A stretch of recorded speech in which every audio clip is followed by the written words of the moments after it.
realized that forum was divided into 2 days. And first days was about the issues, problem, challenges. And now this is the day of resilience, the solution, the support, the measures. So welcome to the second day. We'll be having very interesting agenda for today. And I think you will really like.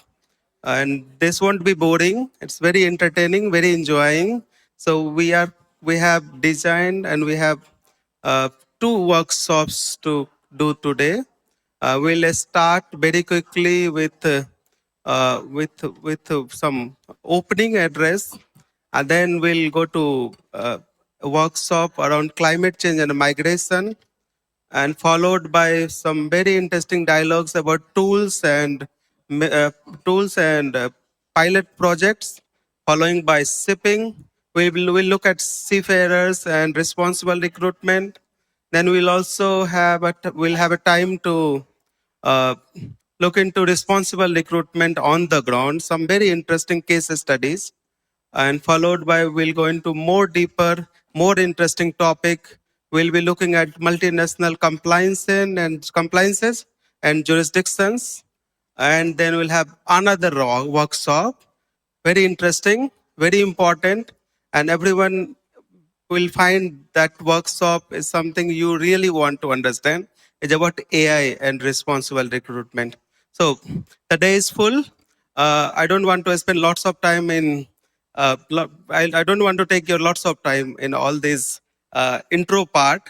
So uh, I have with me for a person I really like, and I have always heard him with his words of wisdom, to be very honest. We have Mr. Adrian Pereira from North South Initiative.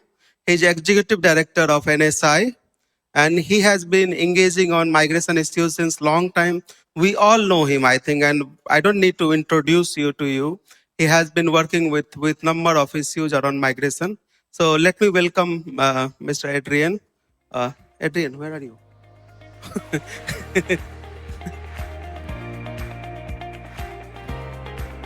Over to you.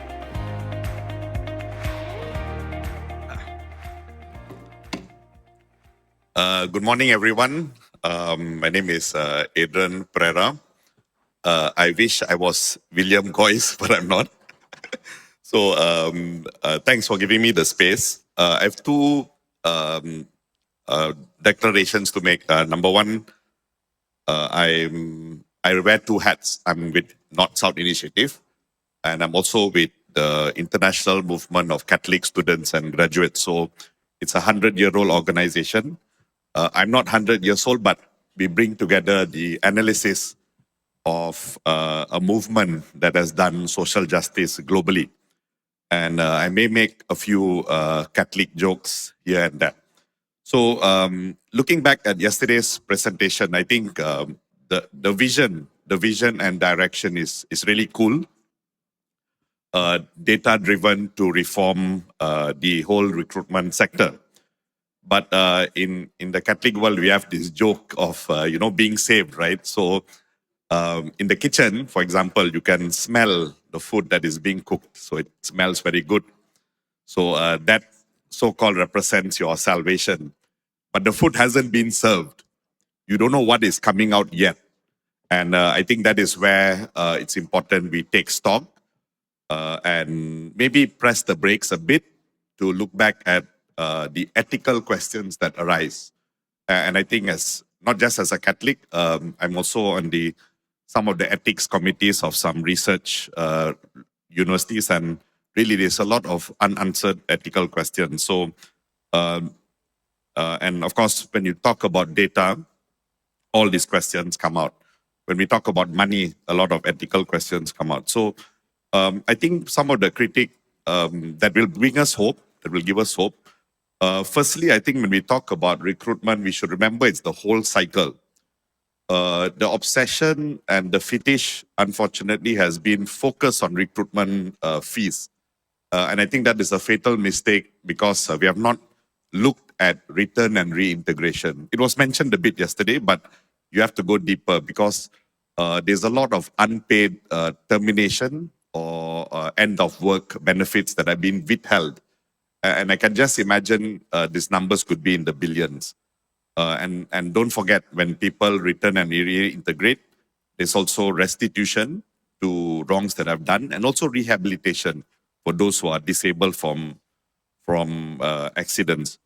I think it's also important that we realize, and I think the wisdom is already in the room, that one size won't fit all. We are kind of trying to break it down into corridors, but from a decolonizing lens, go back to the grassroots to look at what data there exists. Just how one of my counterpart was advising us about how wide and broad the different data collections are. And if you really want to collect data, how do you standardize it from day one? Maybe not standardize, but make sure the attributes are the correct ones. Yeah. The second critique is who is in the room. Okay, who is not in the room? I know there are some migrant representatives here, former migrants also, but you know the trends are changing so fast at the micro level, macro level. How are we really going to cope, even if you collect the data? And personally, I've had a kind of bitter experience with data and promises. And this is fields I directly worked in. Number one is GMO, the promise that GMO will solve hunger. Number two is the climate change solutions. You have come up with solutions, you have created even bigger problems. And last but not least is my work with the platform workers. The data is there. The data's in the platform. It's a black box that controls workers' life. It's not that the companies cannot do the right thing. So I'm afraid that we may fall into the same trap again. We have to be a bit careful. The third point is, in whose best interests are we talking about? I saw our friend's quite brutal comment about the program, Mr. AH, Mr. Andy, you can go and read it. He asked about, I think, the questions on accountability of and equity of resource usage. Now, many of us on the ground, we are given 2 to 3 peanuts to solve world problems. And when it comes to data collection, we know a huge amount of money is going. I'm actually a bit scared to ask Amazon how much they have actually invested.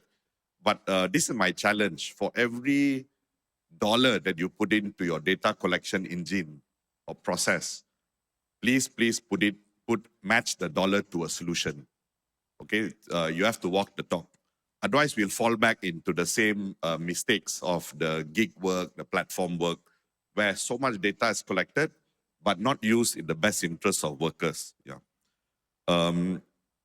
I think it's important that we check ourselves whether migrant committees were formed in your project design. We have experimented a few times with migrant committees, either in research or projects, and it's very useful. I can tell you there's so many blind spots that we have not addressed. And the migrant committees, circles, I think someone was using the term circles, will give you a lot of amazing insight. And actually, I attribute 101% of my success to the migrant community. The insights, I'm telling you, you can go and do your 5 PhDs. You will not match any of the wisdom, the local wisdom coming from migrants. Yeah. And also in the best interest. So it's amazing the depth of data you all envision to collect. But the recruitment problem involves organized crime. It involves human resource managers who are working with them to siphon unpaid recruitment fees. And I was working, not really working, I joined UNDP's FAST program. How many of you have heard of it? Who's UNDP? Anyone here? It's finance against slavery. And it's a simple 3 to 4 line algorithm to trace where the money is going. Simple. Bankers are using it. Financiers are using it. So then again, in the world of research, and I use a bit of my research hat, how much data do you really need to solve a problem like this? Three lines, simple lines. It'll trace, some unscrupulous money flow, and it's just a few lines of code. So things are already there. It can be done. Do we really need this huge mammoth to solve our problems? Yeah. My second last point is on intersectionality. I'm glad that speakers here raised gender, domestic workers, women workers, workers in situations of war. Imagine your bombs falling on your head and they expect you to go to work. I think even if there's heavy rain, I'll call my boss and say I want to work from home. This is bombs. And don't forget the LGBT friends, they're also workers, including migrant workers.